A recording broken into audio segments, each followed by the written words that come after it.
So right now we are seeing a lot of shock and a lot of disbelief surrounding what happened at Columbia University, where pro-Palestinian protesters' degrees were reneged, and not just that, but they allowed ICE to come on campus and deport students. I'm actually After seeing that, I did like this whole investigative breakdown and research into the history of Columbia and the history of Ivy Leagues. And this is not common. This is actually something that they've done every single genocide, every single war, um, and every single sort of civil rights movement. They've always stood on the oppressor's side, and they've always have been doing things like this to their students, especially Ivy League institutions have really, really deep lineages and really, really deep ties to the same frameworks that make up colonization and imperialists, because, these institutions were built in imperialist nations. So I'm just going to do a quick overview of the history of how this is not the first, second, third, fourth, or even 10th time that Columbia has done this. So let me just do a quick breakdown, and I'll go year by year, and I'll talk a little bit about what happened each year. So the same thing that we are seeing happening right now in this current day, March 13th, 2025, actually happened. The exact same thing happened in Columbia University in 1936 Nazi Germany.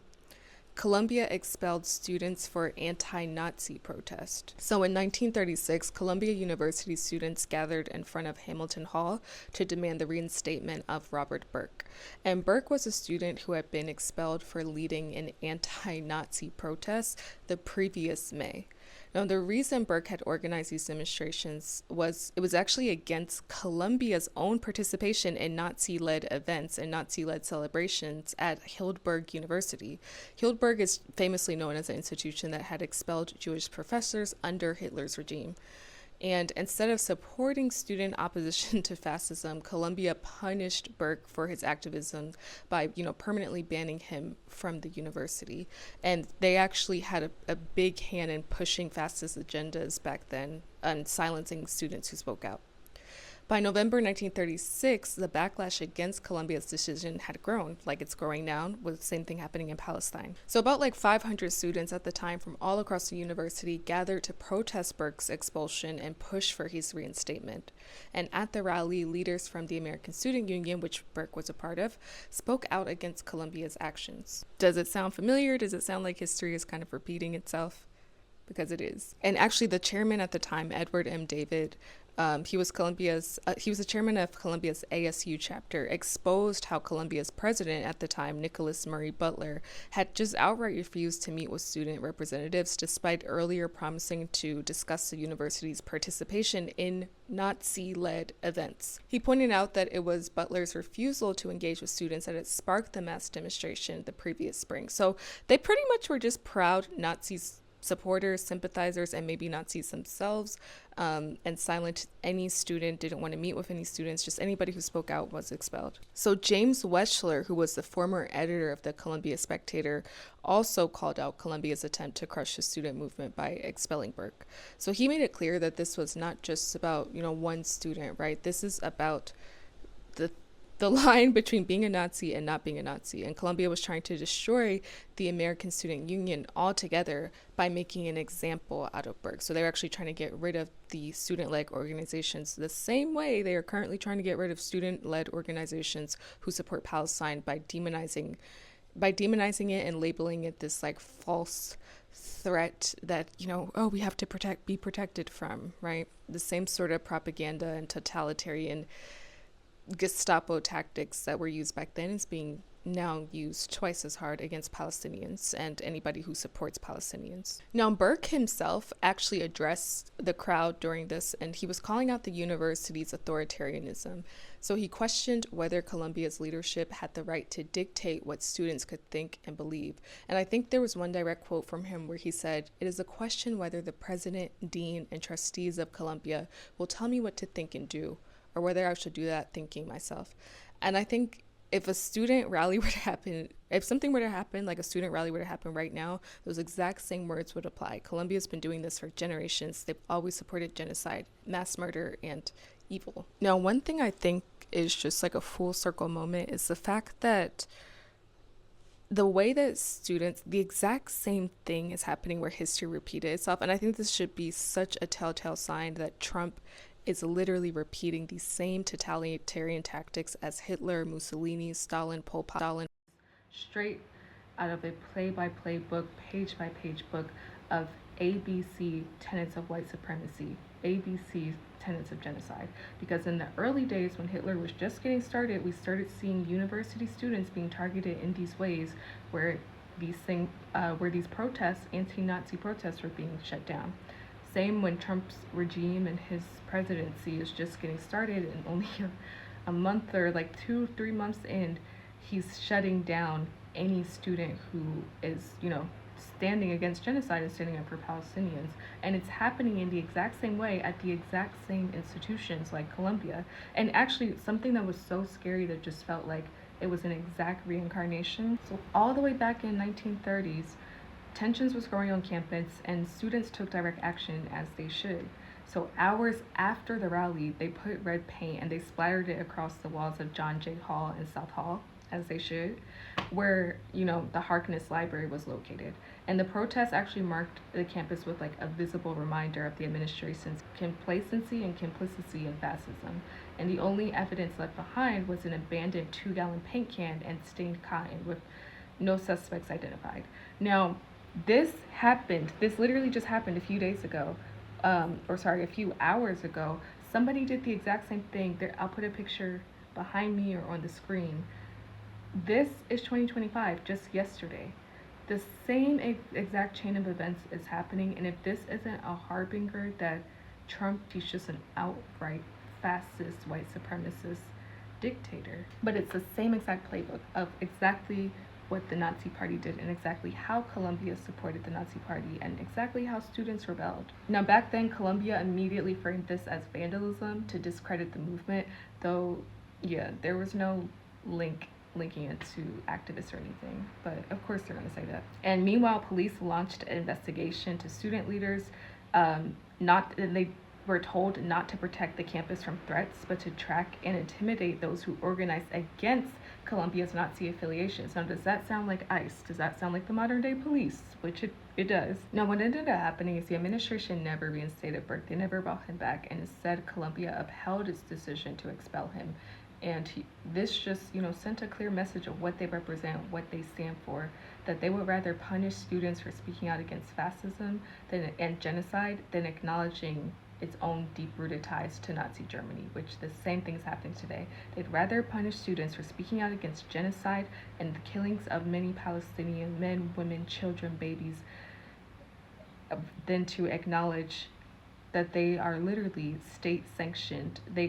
They promote state-sanctioned violence, and they allow state-sanctioned violence to continue against their own students. They actually sell their students' information. Now, it doesn't end there. They have a long, long history of doing this. So from 1933 to 1936, the Columbia administration directly collaborated with Nazi Germany. So Columbia University President Nicholas Murray Butler repeatedly defended Nazi officials, including inviting Nazi Germany's ambassador, I believe his name is Hans Luther, to campus in December 1933. And he was calling him a representative of a friendly people. That's literally what he termed him. And at the same time, Butler fired faculty who criticized Columbia's Nazi ties, including Jerome Klein, who was an art professor who had signed a letter condemning the visit of Hans Luther. The same thing happened in 1936, where Columbia publicly refused to cut ties with Nazi-affiliated German universities. Instead, it honored Nazi Germany by sending a representative to Heidelberg University's 550th anniversary celebration, which was a university that had expelled Jewish faculty under Hitler's rule. In response, a lot of students staged a mock Heidelberg festival on campus, burning books to symbolize Nazi censorship. And this led to Robert Burke's expulsion and further crackdowns on anti-fascist organizing at Columbia, which we just discussed. Fast forward to 1968. Columbia called the NYPD to crush anti-war and anti-racism protests.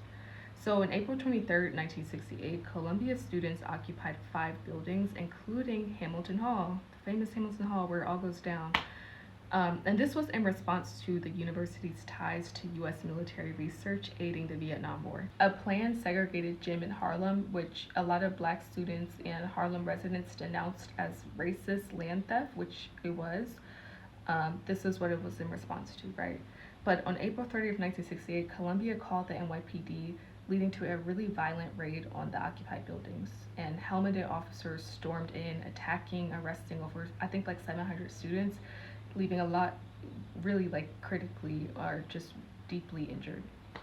The aftermath was that Columbia suspended at least 30 students, including protest leader Mike Rudd, while continuing its partnership with the U.S. Department of Defense. So Columbia did have a partnership with the Department of Defense at that time. I don't know if that's still ongoing. It was at this time that the FBI's COINTELPRO, which we all hate, boo. It was at this time where the FBI's COINTELPRO program, which boo, also began monitoring Columbia activists, showing federal involvement in suppressing student dissent. So like Columbia has long had ties to basically being the feds and working with the FBI to weed out students who are protesting. Fast forward to 1972, Columbia used underground tunnels to break anti-war protests. Yes, underground tunnels. So in April 1972, Columbia students occupied Hamilton Hall again, but this time they were protesting the Vietnam War and demanding the university sever ties with its military research. Columbia specifically worked hand in hand with the NYPD, who used underground tunnels. They literally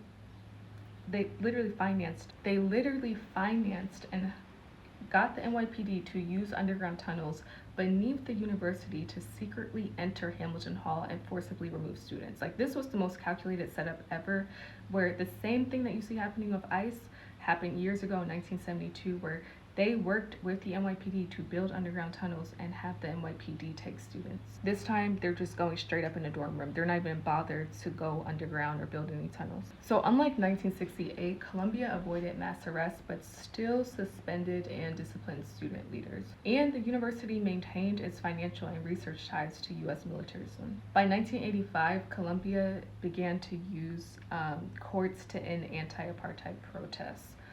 So in April 1985, this was around the time of course, apartheid South Africa, Columbia students occupied Hamilton Hall for nearly 3 weeks, demanding divestment from companies that were linked to South African apartheid. Now, rather than calling the NYPD like they did before, Columbia actually saw a court order this time to force students out using legal pressure instead of direct police violence. So they just went above to the courts now. Now they're done militarizing the police, now they're weaponizing the courts. And after massive public pressure, Columbia finally divested, but only after years of student organizing and repression. And at this point, I think this was like towards the end of apartheid, so they kind of had to, otherwise it would have kept on going. Now, fast forward to 2024 to 2025, Columbia and the US government target pro-Palestinian activists, and it's the same thing happening all over again. So on April 17, 2024, last year, Columbia students established a pro-Palestinian encampment, which we all saw, where, everybody was demanding the university to divest from Israel's apartheid policies and military ties. And I think it was like April 18th, 2024, Columbia called, once again, the NYPD riot squads, leading to the first mass police crackdown on campus since 1968. So over 100 students were arrested for peacefully protesting, and we all saw that play out online, so I don't even need to go into detail on that. But yeah, it was like students who were occupying Hamilton Hall demanding an end to Columbia's complicity in genocide. And we saw how that played out and how crazy it got. Then in January 2025, the Trump administration pressured Columbia to crack down on pro-Palestinian activism and threatened to withdraw $400 million in federal funds unless Columbia disciplined student protesters. And Columbia is such a puppet, it's such like a spineless puppet that of course they're gonna do it. February 2025 now, or not now, but last month. Okay, now fast forward to February 2025, and Columbia expelled at least 3 pro-Palestinian students, and the first expulsion was I think it was the first expulsion for protest since 1936. Then March 2025, today, ICE detained and attempted to deport Mahmoud Khalil, a Palestinian Columbia student and protest organizer under Trump's executive order targeting student activists. And I think March 10th, 2025, internal internal Columbia emails actually revealed administrators had provided federal authorities with a list of student organizers facilitating the deportations, the repression, and just literally facilitating another tenet of genocide. So, yeah, to wrap this all up in conclusion, Colombia has always been a tool of state sanctioned violence and of pro genocide. From the 1930s collaboration with Nazi Germany to calling NYPD on anti war and anti apartheid protests, to building underground tunnels to get to students, to handling student information and sending it to ICE, Colombia has consistently worked with imperialist and genocidal regimes to silence any sort of, speaking up. And every major protest at Colombia, whether it's against Nazism, US wars, apartheid, and Israeli genocide, has been met with police crackdowns, expulsions, removing degrees, and government collaboration. Colombia never did protect free speech, and it's ironic that it's considered one of the best journalism schools, because you can kind of tell when a journalist, no shade, you can kind of tell when a journalist goes to Colombia, because they're just overly objective, and we're at a day and age where we don't need to be being objective with genocide, babes. Like, that's not what, like, there's certain topics you should never be objective as. And I've always felt that as a journalist, I will never be objective when it comes to anything related to race, gender, genocide, sexuality, like any real, basically anything. Like, I'm always going to tell how this is affecting and harming communities. As it stands, Colombia does not and never did protect free speech or any sort of student activism. It actually punishes it when it threatens state and corporate power.